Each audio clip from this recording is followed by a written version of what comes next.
Hello mga bossing, so may panibago na naman tayong kinabit na F24 dashcam dito sa Toyota Fortuner.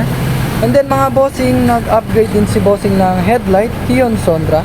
Yan mga bossing, super white. Yan, super white din dito mga bossing. Yan, high beam, low beam na ito mga bossing. So ito siya mga bossing, Kion Sondra headlight. Tapos yung dashcam, ito yung Kion Sondra headlight mga bossing, HRR2 9012. Tapos super wide, and then 19,200 lumens. Ganun siya kalakas mga bossing, kaliwanag. So ito naman yung UCY F24 dashcam 4K Ultra HD. Ayan mga bossing, 1080p sa likod, tapos full screen ito mga bossing.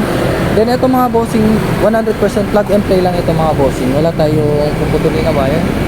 So ayan. So ito siya mga bossing, yung dashcam. Driving record tayo mga bossing. Tapos ayan yung dual camera. Tapos swipe natin yung rear camera, pwede yan ma-adjust mga bossing.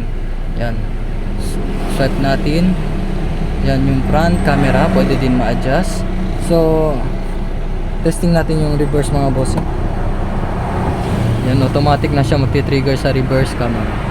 Yan, solid na solid mga bossing. Tapos may free sticker kami mga bossing, Kion Sondra. Tapos under accessories. Ito mga bossing, head unit, ongoing installation dito sa Montero. So for more info mga bossing, do visit our shop under Auto Accessories, Governor Ramos Street, Santa Maria.